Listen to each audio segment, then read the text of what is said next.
Curry pushing it up. Van Vliet in pursuit.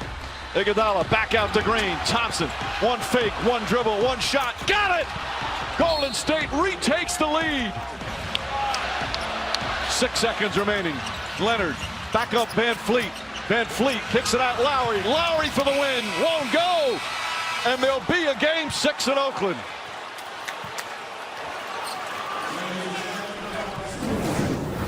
A bittersweet win for the Warriors, getting Kevin Durant back and then quickly losing him to an Achilles injury. Live from Scotiabank Arena, welcome to the late post-game show where we tell you what's happening as it's happening right now around the NBA. I'm Jared Greenberg. Here's the 5 things you need to know from Game 5 in Toronto. The dynasty not dead yet. Golden State lives to play a Game 6. Down 6 with 3 minutes to go. The Dubs finished the game on a 9-2 run. All 9 coming from the Splash Brothers. 12 good minutes. That's all the Warriors got Monday night from Kevin Durant, and perhaps they'll get from him in the rest of the 2019 NBA Finals. In those 12 minutes, Durant did score 11. We'll have more on him in a moment.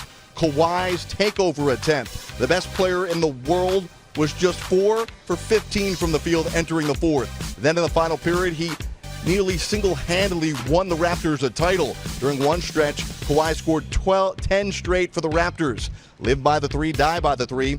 One game, 2 totally different outcomes behind the line for each squad. The Warriors made nearly 48% of their threes, hitting 20 of them. Meanwhile, the Raptors were just 8 for 32 from distance.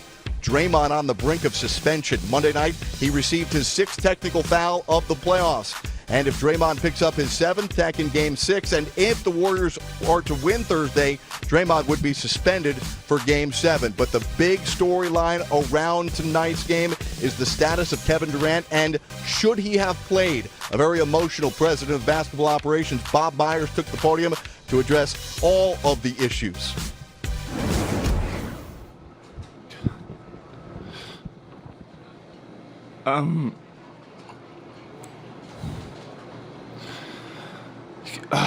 Kevin had it's an Achilles injury. I don't know the extent of it. He'll have an MRI tomorrow. Prior to coming back, he went through 4 weeks with our medical team, and it was thorough, and it was experts and multiple MRIs and multiple doctors. And we felt good about the process. He was cleared to play tonight. That was a collaborative decision. I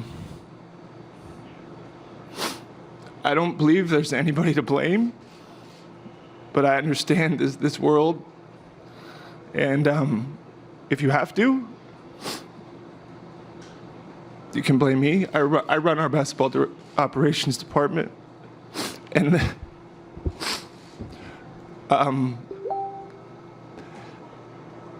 let me tell you something about Kevin Durant. Kevin Durant loves to play basketball, and the people that questioned whether he wanted to get back to this team were wrong. And I'm not here to... He's one of the most misunderstood people. He's a good teammate. He's a good person. It's not fair.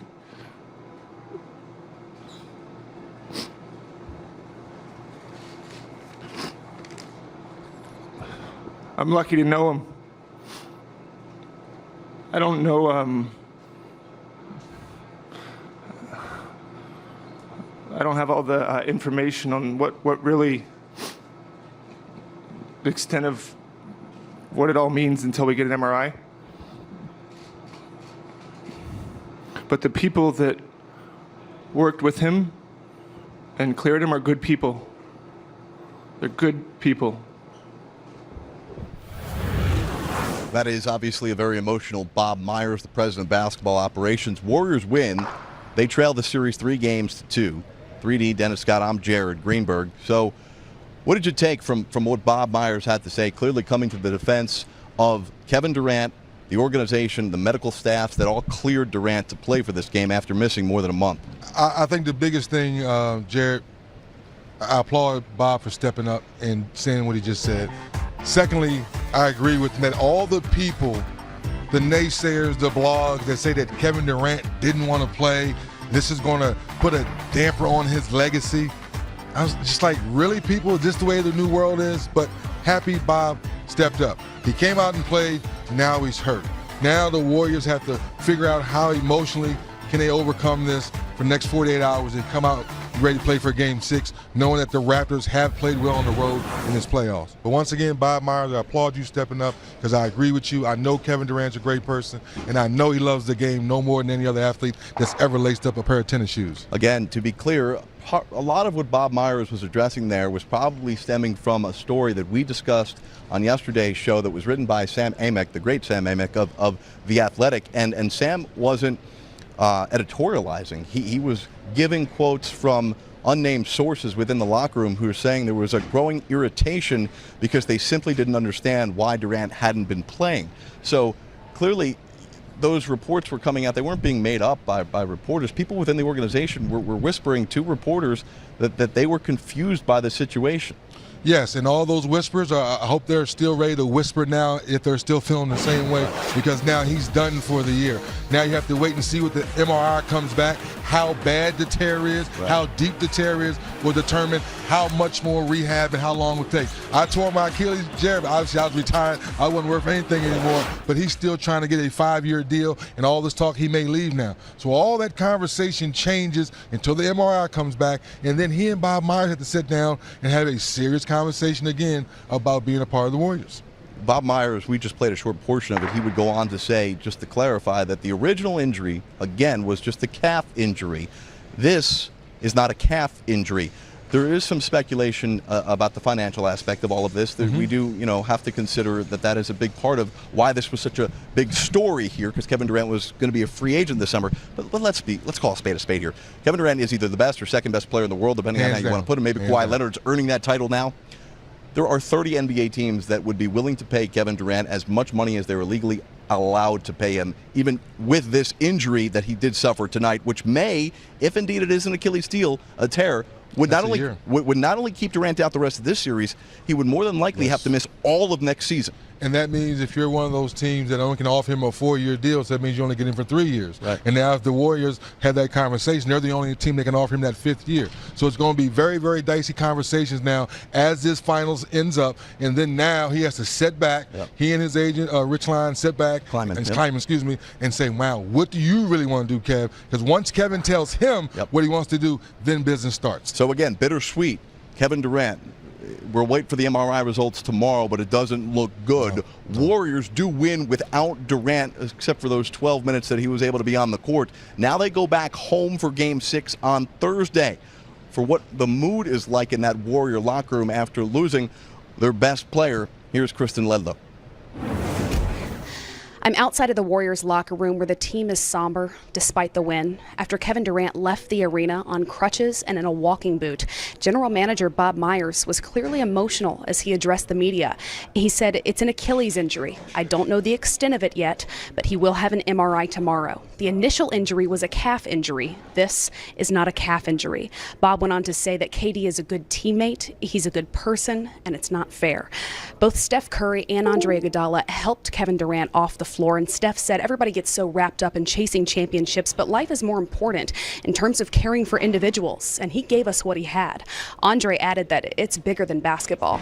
In other injury news, Kevon Looney will continue to rest and rehab over the next 48 hours, and he confirmed that his playing time will continue to be based on how he's feeling. All right, great stuff from Kristen Ledlow. Looney was clearly playing through pain when he was on the court here on Monday night. Back with 3D Dennis Scott.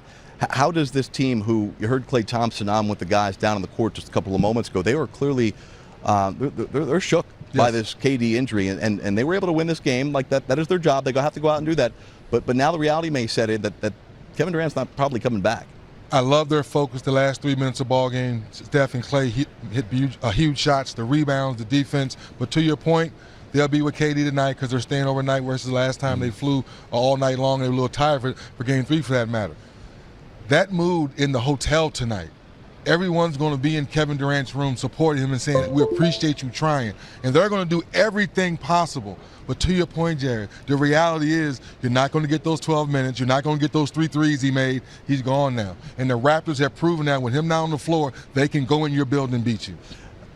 Nick Nurse said it after the game at the podium that he felt like his players, he singled out Kyle Lowry. They Yes. were affected Yes. by Kevin Durant's injury because, as Nick Nurse said, now nobody on the Warriors side said this, so this was an interesting comment coming from the opposing team's head coach. He said he heard from the players on his team that they felt like Kevin Durant tore something. Again, that has not been confirmed by anybody. Right. However, Nick Nurse felt like his players had a mental break there because they were shook by what happened. Great question, Jen. Also, we can go back and look at that video. It was the only time I was a little disappointed in Raptor fans. They were actually booing and laughing and applauding, cheering. So that was the only thing disappointing. And you saw Kyle Lowry and Serge Ibaka kind of go like this to calm down the fans that, no, this is a serious injury. He's one of the best players. So it's more of a player thing taking up for another player. So I understand where Nick Nurse is going. But Serge Ibaka and definitely Kyle Lowry was trying to calm down the fans because they were booing. 106-105, a one-point thriller. There was basketball played, Yes. and without Kevin Durant, the Warriors were able to earn a win in Game 5, staving off elimination. How did the Warriors get it done without Kevin Durant? 3D's coming back with us live from Scotiabank Arena to show you what Steve Kerr's squad did, led by the Splash Brothers, putting on a show over the final 3 minutes of the game. The Late Late Show rolls on live from Scotiabank Arena.